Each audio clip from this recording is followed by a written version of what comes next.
Hola, Luis with the critical update. And we got an interesting set of articles to share with you today.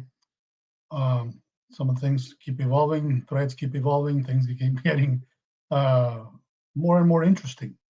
So let's get this started. Tom's Guide is reporting 6,000 malicious sites are spreading this particular Trojan.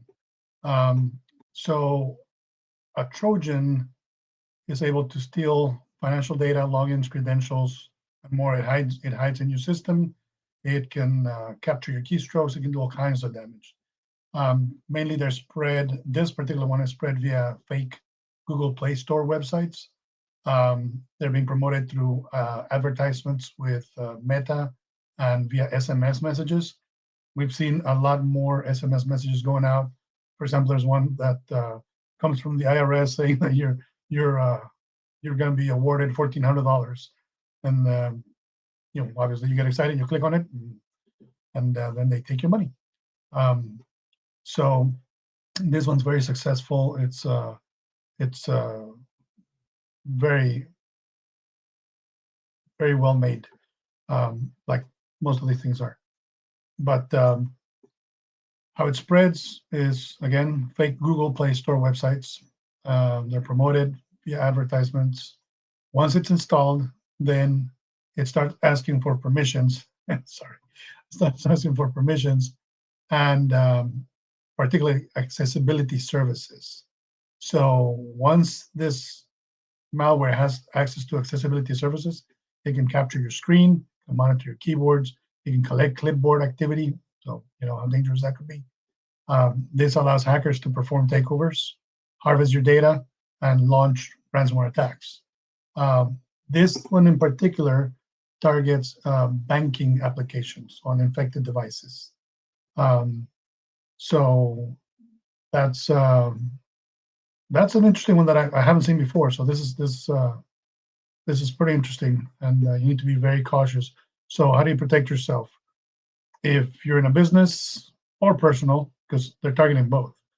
Avoid clicking on links from Meta ads, Facebook ads, or SMS messages that look suspicious or urgent. Um, if you get an SMS message from an unknown source or even something that looks kind of familiar, you know, always be wary of those. I never click on a link that comes from an SMS message. We have different tools that we use on our systems. So I'll click it on my system that's protected with zero trust networking, right? So that nothing happens. But but not unless I really feel comfortable with it. If there's some weird feeling, gut feeling that something's not right, I don't click on it. Just not going to happen. And you can do the same thing, so you can protect yourself from these type of threats. A lot of times they use URLs that look legitimate. They use logos they take from legitimate websites. Um, with AI, spelling error messages are no longer there, whereas before there were. So just be very very wary of applications that are requesting permissions, um, in particular accessibility services.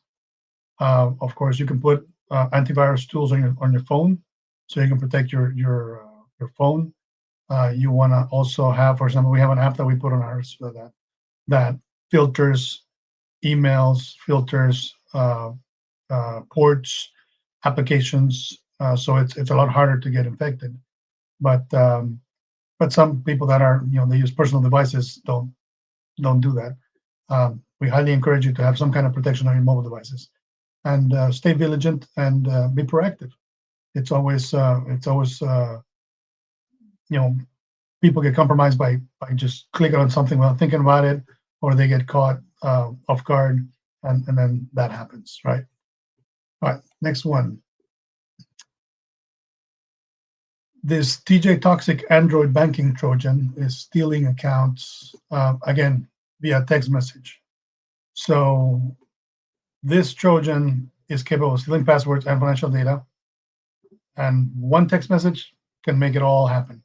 Um, it's particularly expanding it came out of Southeast Asia, started going to Europe, Latin America, and in particular European and Latin American banking apps have been targeted by this particular virus.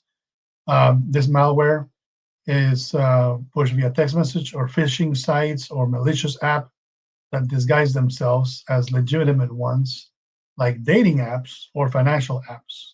So if you see a cool app that you like, that's a dating app, make sure that it's a legitimate one, not something that you know is fairly new or not vetted in any way. Um, so the way that once this malicious uh, app is installed, what it does is it starts scanning the devices for saved passwords, and then it waits for the user to input the credentials into the banking apps and steals them. Now, of course, you know what happens when somebody steals your banking logins, right? So you got to be really careful with this one and the other one, but you want to make sure that somebody doesn't take over your financial information, because obviously they can wipe your bank accounts, business or personal. So avoid opening links or attachments from unknown senders. Be cautious of messages that seem suspicious. Again, a lot of times you just get a feel that something's not right. So if you get that feel, even if it's just 10, 15%, just ignore it. Don't do it. It's not worth it. The other thing you can do is enable Google Play Protect, and then you can consider installing additional antivirus software for enhanced protection. Always, stay vigilant, be proactive, protect your devices, and if you're part of a company, make sure that your coworkers, your staff, are also taking steps to protect, because all it takes is one click and the whole place can be shut down. So make sure that you're aware of that and careful about it. All right, another really interesting trend. Ransomware groups are expanding at a rapid rate. So international law enforcement, has been working really hard to try to dismantle some of the big ransomware gangs. Um, well, of course, you know what happens, right? Is now they're seeing a trend where big ransomware gangs are starting to fragment, and creating a large number of other ones. So there's a lot of new groups that are emerging, and they're going after businesses because it's easy. There's ransomware as a service they just plug into, and they even have on these platforms lists of businesses that can be targeted. They split the profits, and since it's so hard to find the perpetrators, it's easy money for all these gangs.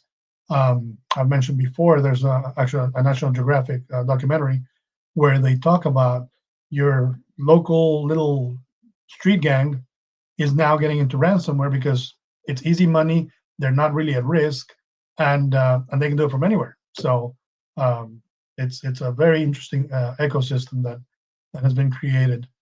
Um, the shift that's happening is going from few dominant ransomware groups to a lot of smaller operations. So it's a lot harder for um, law enforcement to get a hold of them.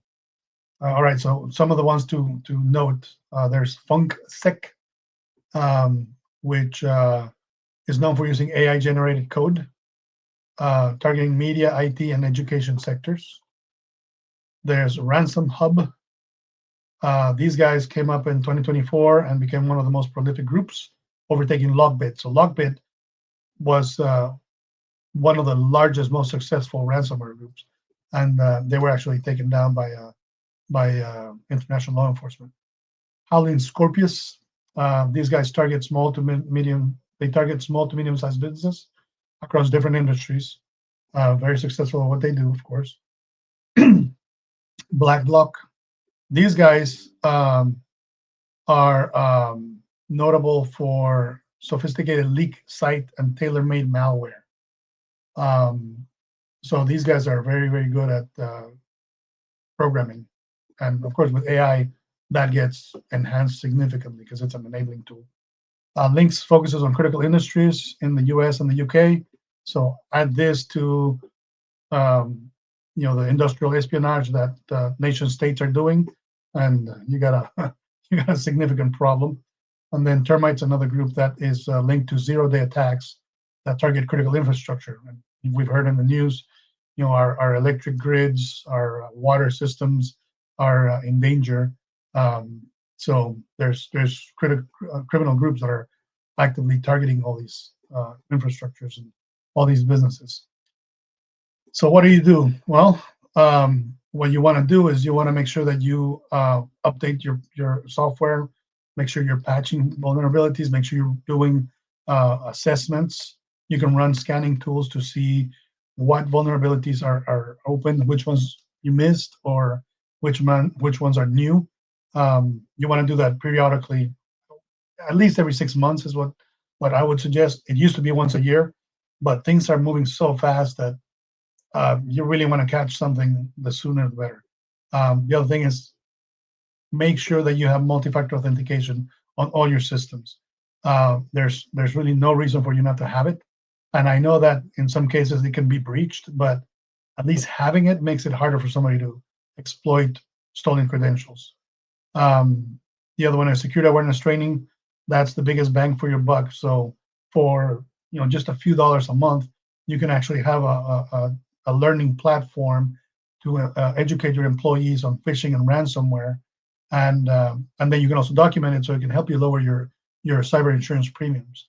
So that's a super easy way to improve your security posture and protect your business, and also, of course, help your clients stay protected.